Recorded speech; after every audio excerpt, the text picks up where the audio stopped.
Bienvenidos, ¿cómo están?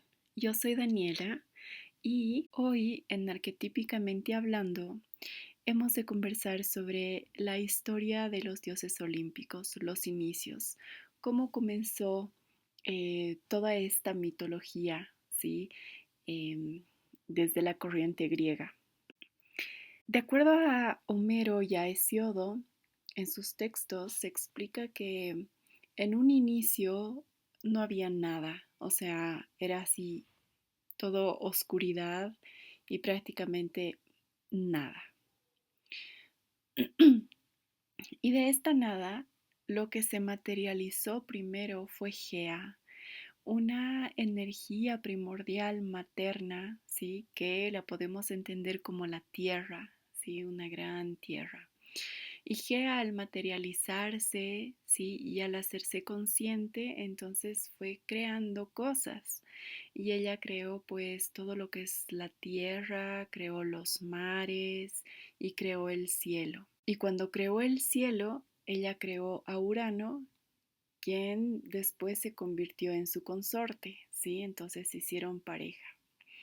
Y de ellos dos comenzaron a nacer los titanes, o sea, Gea tuvo 12 titanes que serían igual energías muy primordiales, sería como el primer intento, ¿sí? De los filósofos griegos de explicar aquello que veían en la tierra. Entonces los titanes representaban a dioses muy antiguos y representaban la sabiduría, representaban la justicia, representaban este tipo de cosas y el océano también, o sea, lo representaban de esa manera.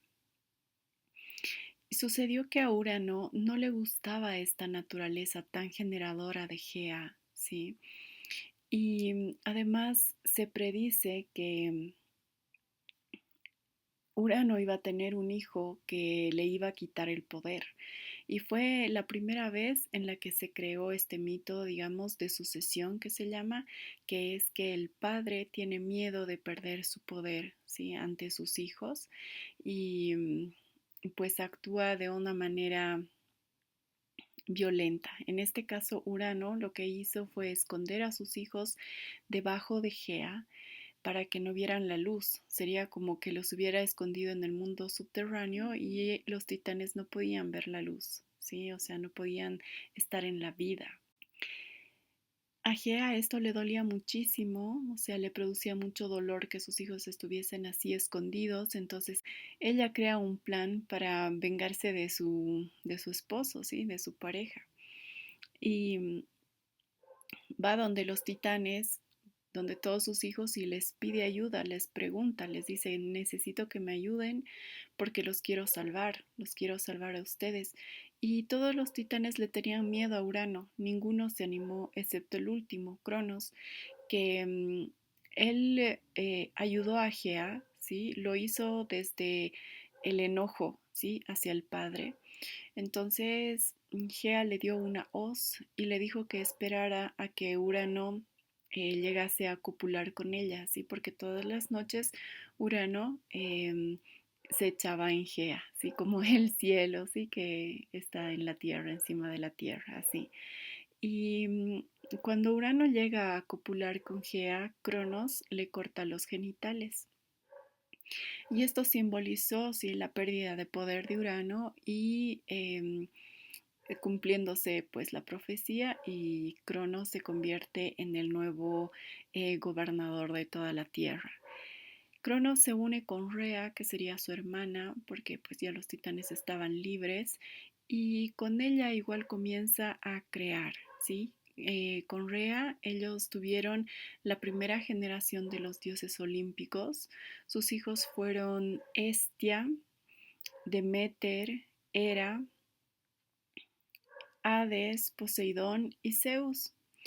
Y cuando se casan, igual se predice que Cronos tendría un hijo que le iba a quitar el poder.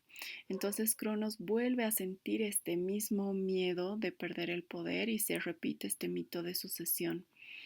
Y como él no quería esto y además tenía una naturaleza bastante violenta como su padre, se comienza a tragar a sus hijos. Cada vez que nacían, se los tragaba sin siquiera fijarse si eran hombres o mujeres que habían nacido. Entonces Rea comienza pues a sentir mucho dolor de que se estuviese tragando a sus hijos y pide ayuda a Gea y Urano, les pregunta si qué podía hacer para salvar a sus hijos y ellos le aconsejan que se escapase a la isla de Creta y que le diese una piedra envuelta en pañales, ¿sí? Antes de que nazca su siguiente hijo. Entonces, cuando estaba embarazada de Zeus, escapa a la isla de Creta y cuando Cronos llegó para enterarse de su hijo que había nacido, ella le da pues esta piedra envuelta en pañales. Y eso crea un gran malestar en Cronos, o sea, lo mantiene como enfermo.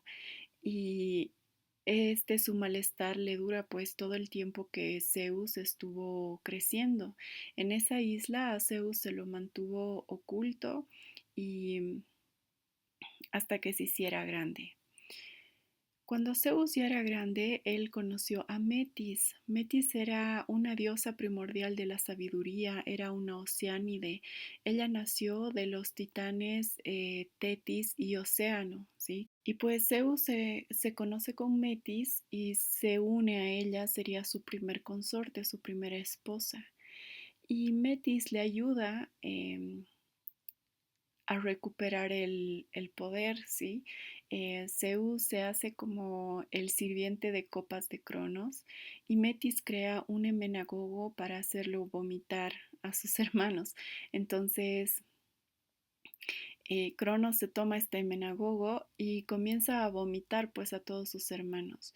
Entonces Zeus con sus hermanos mayores, o sea, los dioses varones, se une a ellos y comienzan a luchar contra Cronos y los titanes, los malos obviamente porque habían titanes buenos como los padres de Metis. Y lucha contra Cronos y lo vence, ¿sí? Entonces al vencerlo, Cronos se retira, mandan a los titanes al Tártaro, que se llamaba en el mundo subterráneo, como que exiliados, ¿sí? Como que encerrados estaban ahí. Y con Zeus se instaura una nueva era, ¿sí? Sería como ya el segundo intento de los filósofos griegos de explicar todos estos arquetipos, energías primordiales de una manera más organizada. Y cuando ya ganaron Zeus y sus hermanos, ellos se repartieron las tierras, o sea, ellos se repartieron los reinos. Lo hicieron a la suerte, a Zeus le tocó el reino del cielo, a Hades le tocó el reino subterráneo y a Poseidón le tocó el reino del mar. Y en teoría ellos habían decidido que todos iban a reinar sobre la tierra, pero como Zeus, digamos, era el que estaba más cercano a la tierra, él también se hizo gobernador de toda la tierra. Las mujeres, Hestia, Demeter y Hera, no tenían derecho a gobernar sobre un territorio en ese entonces, ¿sí? Hay que entender que obviamente en esos momentos era como una cultura bien patriarcal, entonces era el hombre el que tenía, o bueno, eran los dioses que tenían que gobernar en la tierra, mientras que las mujeres o las diosas sí tenían roles de diosas, sí vamos a desarrollar cada uno de sus roles, pero eran roles más subjetivos que no tenían tanto que ver con el gobernar un territorio o un reino, ¿sí? Em, cuando, cuando ya Zeus se hace el gran gobernador de la tierra, se predice que Metis iba a tener dos hijos y que uno de sus hijos igual le iba a quitar el poder. Entonces Zeus quiso cambiar un poco esta suerte y cuando se enteró de que Metis estaba embarazada, la convenció de hacerse pequeña y se la tragó. Sin embargo, Zeus no pudo evitar el crecimiento de su hija Atenea, ¿sí? por esta naturaleza igual tan generadora que tenía este dios. Entonces, de todas maneras, nace Atenea de la cabeza de Zeus y nace adulta y Zeus la deja vivir. Entonces se demuestra que Zeus como que se va dando cuenta que a través de que a través de las alianzas con sus esposas, con sus diferentes consortes, él también podía crear lo que él concebía como su propio reino. Y también se da cuenta Zeus de que puede em, permitir que sus hijos vivan, ¿sí? Aunque él igual fue tentado con este mito de sucesión, ¿sí? Al inicio, eh, Zeus aprende a delegar su poder y Zeus, al tragarse a Metis, se hace más sabio y comienza a darse cuenta de que sí puede ser el gobernador, pero sí se puede instaurar como el respeto, ¿sí? Entre los dioses y entre el que está gobernando y etcétera. Me parece importante que nosotros al